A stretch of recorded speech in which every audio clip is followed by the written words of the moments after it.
friends, welcome back to my channel. My name is Magdalene Snow, and today I am going to be sharing with you all maybe my last ever video relating to academics and studying and all that jazz. I just finished up my master's program, so I am officially out of schoolgirl era, schoolgirl season. I felt that it was only right that I kind of end that season by summarizing some of my top tips, particularly for those of you who are preparing for some sort of exam or preparing for a presentation. I catered this specifically towards those two because the last exam that I just prepared for and just passed the other day in order to complete my grad program, it was an oral examination. So it was a combination of an exam and an oral presentation. So I figured now that I have had the majority of my lifetime to figure out all of my best tips and tricks for studying and preparing for these things, that I would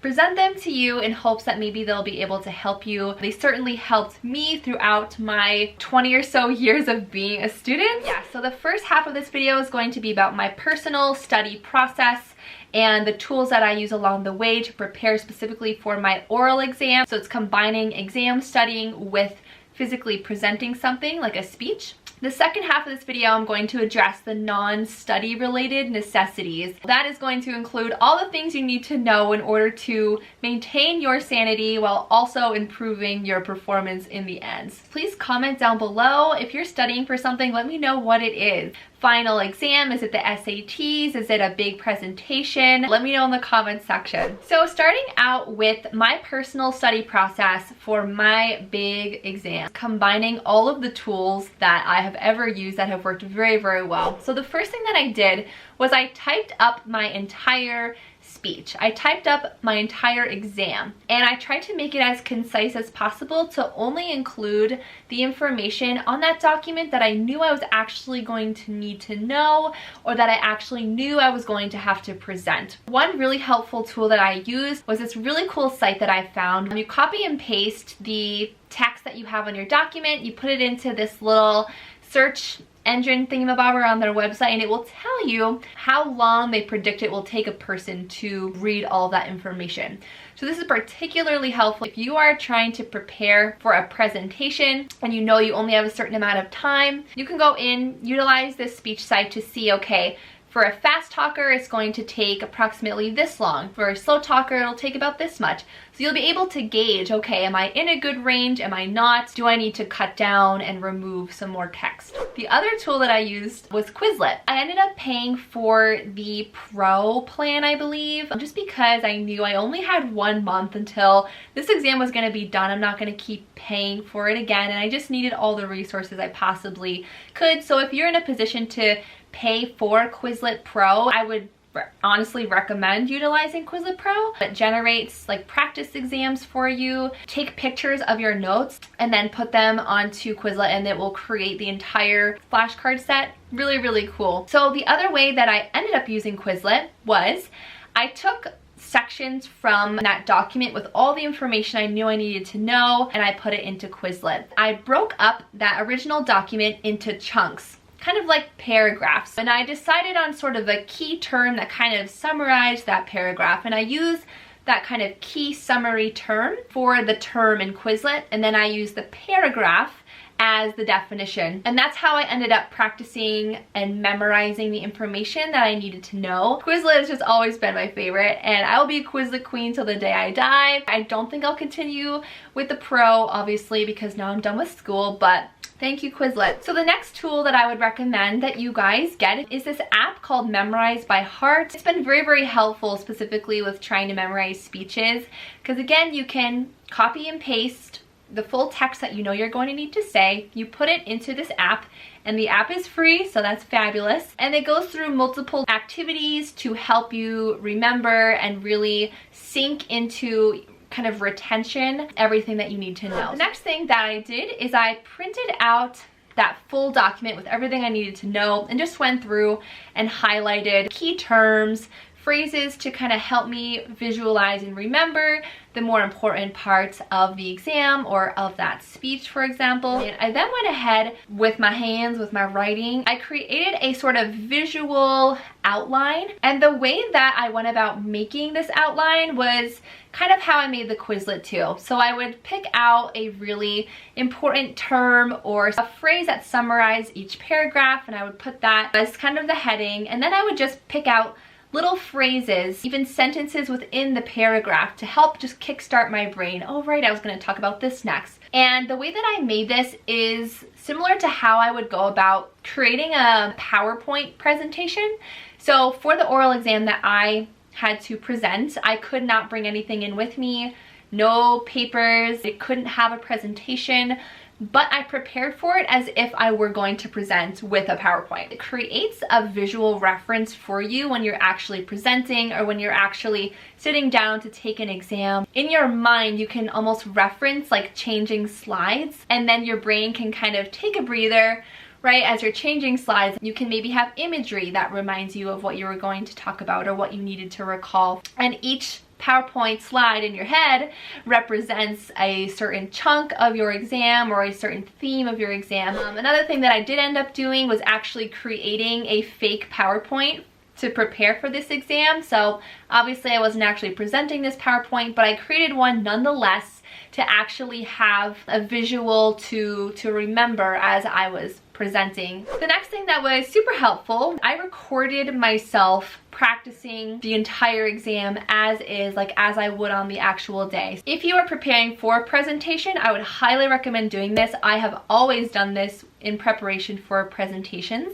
is I would record myself saying everything. Whenever I had some free time, like if I were driving home, then I would play that recording back, and then I'd be able to passively recall what it is that I'm going to need to remember. A next tip that I would recommend to really help decrease overwhelm as you're studying and trying to memorize is memorizing chunk by chunk rather than trying to memorize it all at once, right? Focus on one section at a time, one kind of theme at a time, and then once you have spent time kind of one-on-one, like with each chunk or paragraph or section, then you can go back and try and put it all together. The next thing that I did, which is a tool that I will recommend to students and my future kids forever, is utilizing a whiteboard, because the whiteboard is fabulous. You're not wasting paper. It's so easy to quickly on the whiteboard write out a term and then try to jot down as much as you can recall about information regarding that term, or as much as you can remember that you need to talk about for your presentation. And then once you've written it on your whiteboard, you go and you check your actual notes and you confirm whether or not you got it right, and you just keep doing it until you get it consistently correct. And the last tool and process specific thing that I've always done, and I will swear by this forever, is to attempt to mimic exam day or presentation day as best as you can. So what I mean by this is actually recreate to the closest extent possible the exact environment and setting in which this exam or presentation is going to happen. So something that I've always liked to do is rehearse my presentations in front of whoever might be free, friends, or my parents. They've always been so incredible and willing to be there to listen to me present. If you're someone who gets a little bit nervous when you're actually speaking in front of others, presenting something, then practicing it in front of people who you're more comfortable with is going to be very, very helpful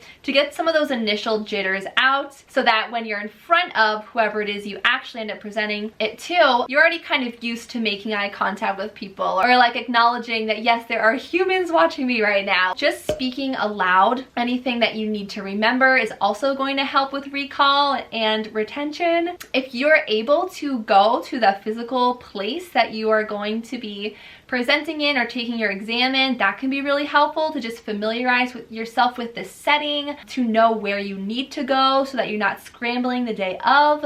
Those are all little things you can do to reduce some of that anxiety that might come up on the day of. Trying to also visualize the exam setting and you taking the exam or doing the presentation, because we're not always going to be in a position where we can actually go to the classroom we're going to take an exam in. There are certain things we just can't fully recreate. But if you take some really intentional time to just sit with yourself, kind of close your eyes and actually just imagine yourself taking that exam or giving that presentation in front of whoever it will be, actually imagining their faces, imagining the room you're going to be in, imagine yourself taking deep, loving breaths, and imagine yourself feeling confident, feeling successful. What your brain can imagine, it can produce in real life. Take the time to really visualize the actual scenario, and don't visualize yourself doing poorly or freaking out. Visualize yourself excelling and doing amazing.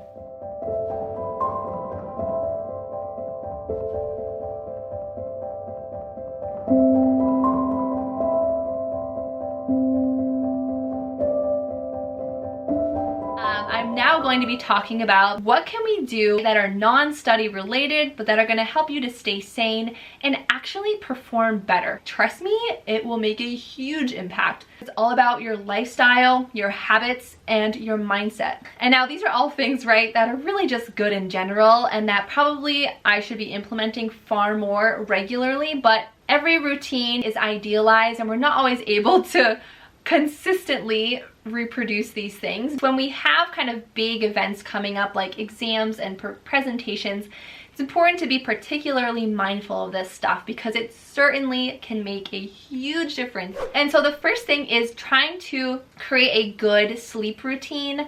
Everybody's sleep routine is going to look different because some of us naturally, biologically, are more inclined to be a night owl versus a little early bird, so it all depends. Something that I always try to do before a big day like this is go to bed early and wake up early. This looked like being asleep by about 10 p.m. and waking up by around 6 a.m. because we want to make sure our brain is able to focus, that we're cognitively aware, right, and that we're not kind of in a brain fog. The next thing that I always try to ramp up around an exam or presentation is my consistent exercise. So for me, this looks like 20 and 40 minutes of exercise around 5 days a week. Whenever I ramp up my physical activity leading up to an exam especially, it always makes me feel much more confident and just taking care of your body in general. The healthier that we are physically, the healthier we're going to be mentally, so therefore the better we're going to perform on anything that requires our brains. And along with this, I always try to increase my healthy food intake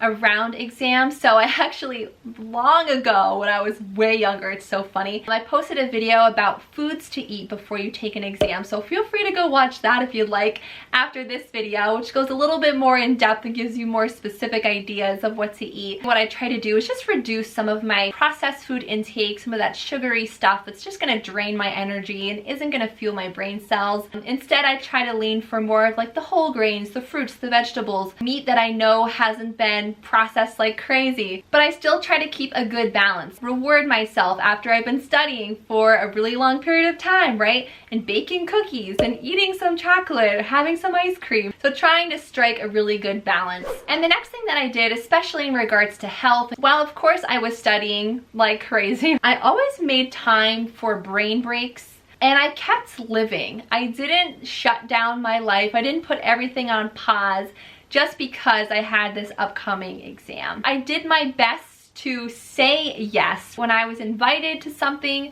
accept the invitation. It's really important to continue living your life and not getting too wrapped up in this one thing, this one exam, this one presentation. Of course, all with a balance, right? Because we don't want to neglect our studies either. So next I'm going to move more into kind of spiritually, what can we do to help ourselves prepare and stay sane as well. So something that I always do before a big exam or a big presentation, and particularly with this most recent one that I had, was I really tried to step up my prayer game. So when I would attend mass, I would really go into mass setting my intention for that mass. God, I offer this mass up for me passing this exam and also for my friends to pass as well. Another prayer that was extremely helpful for me that my goodness, praise God for this prayer, but it is the surrender prayer, which is, Jesus, I surrender myself to you. Take care of everything. I could talk forever about this specific prayer, but it has helped me so much to get into a calm state where I just am fully trusting that Jesus is going to help me and that he is my one source of peace. Tying this prayer in with kind of breathing techniques, particularly incredibly wonderfully helpful. Another thing that I did was ask for the intercession of some of my favorite saints. This exam was the day before Saint Therese's feast day, which is today, October 1st. Shout out to Saint Therese. You can look for whose saint feast days it is, perhaps on the day of your exam or your presentation, and ask for their specific prayers, that they will be with you to carry you through that exam, to pray for you, to pray that you will pass and that you won't feel any anxiety or fear. You can also ask your guardian angel to be with you throughout that exam, to provide for you comfort, to just support you throughout the entire studying process as well. And now we're going to talk about cognitively. So what can we do in our own little brains to increase the chances of us excelling and also to keep us sane while we get there? So the first thing that I like to do is review evidence of past successes. Just taking some time to maybe journal or just meditate in your brain, right, about past experiences when you have done very, very well. Sometimes our mind will tell us you are going to faint, right? You're going to start crying in front of people. If we switch that and instead in our minds we think back of some of the instances when we didn't start crying in front of people, when we did actually pass that other exam we were afraid about, when we did present that entire speech, even if we didn't do it exactly how we thought we would, we still survived it. So reviewing those past successes are going to be the first step. The next step ties into what I was just saying, but it's going to be about modifying and replacing some of those distortions that we have in our minds. Our brain can sometimes tell us that the worst possible thing is going to happen, and these are really like catastrophic thoughts. These are cognitive distortions. We're thinking about things that could possibly happen in the absolute worst light, or at least in ways that are just simply not likely or that aren't helpful for us. Paying attention to what we're saying to ourselves. Are we telling ourselves that we're going to fail the exam? That's not going to help, right? Maybe we can switch that thought to, I've put a lot of work in, I've been studying, and I've been putting in the efforts. I might not get a 100, and that is okay, but I am not going to fail this exam. Another thing with this is just reminding yourself of the big picture and what lies beyond this exam or presentation. It can be very, very easy to hone in just on this one event rather than remember that there's a whole life beyond whatever this presentation or exam is. Reminding yourself of what will happen when this exam is done can be so helpful, just with motivating and kind of feeling excited about the process. That's something that really helped me, particularly with this exam, was just reminding myself that this is the last exam I'm ever technically going to have to take in my entire life. This is the last presentation. And so reminding yourself of those kinds of things can also help to provide more motivation and more enthusiasm for approaching the exam or presentation. The next thing that can be very, very helpful, and this is especially if you are going into a speech or presentation, is switching into your teacher alter ego. This might sound weird at first, but I promise it's actually very helpful. If we go into a speech telling ourselves, all right, I just have to rehearse and recite all this information, it's probably going to feel more daunting. But if we go in with a different attitude of, no, I am actually teaching these people right now about something that is exciting and interesting and that I know a lot about, just reframing the situation like that can help so much with how you enter into the actual moment when you're presenting, right? It feels less scary, and that just ties right in with almost the last point, which is just to enter into it looking for fun and excitement. That is something that I always try to do, especially on the day of the exam or presentation. I literally just look for any way to create kind of a humorous mindset. Specifically with this last big, ginormous, cumulative exam I just took, on my drive to take the exam, I was just thinking of just funny things to like take my mind off of the exam and lighten my own mood. As I was walking into the building, this was so funny. I think this honestly was God.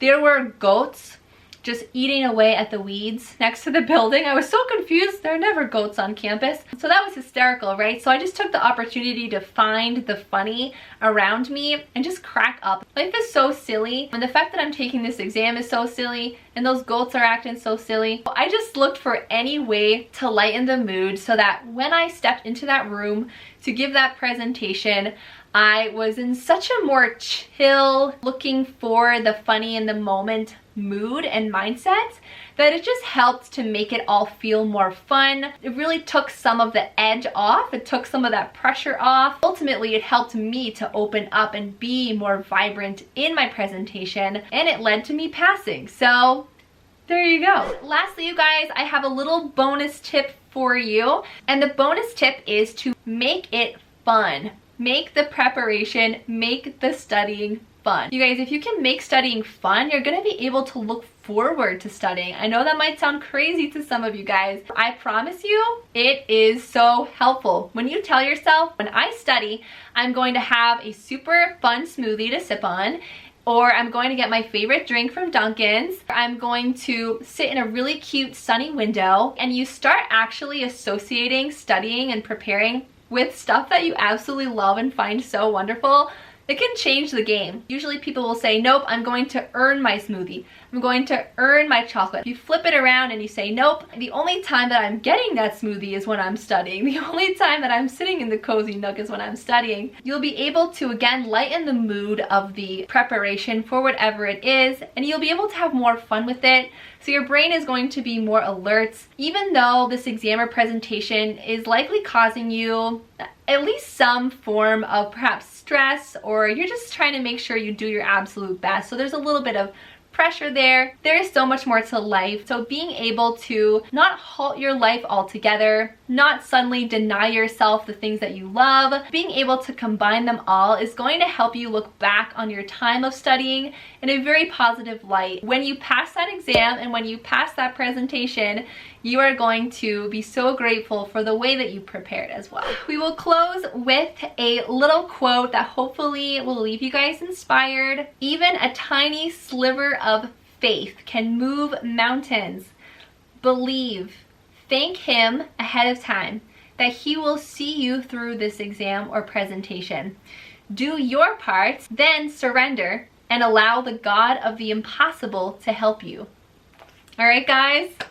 I am praying for you that you will do incredible on this exam or presentation. Please do let me know if this video was helpful for you at all by giving it a little thumbs up. Feel free to head over to some of my other study related videos, and I will see you all in my next video. Don't ever forget, you are so crazily and unbelievably loved. Bye guys.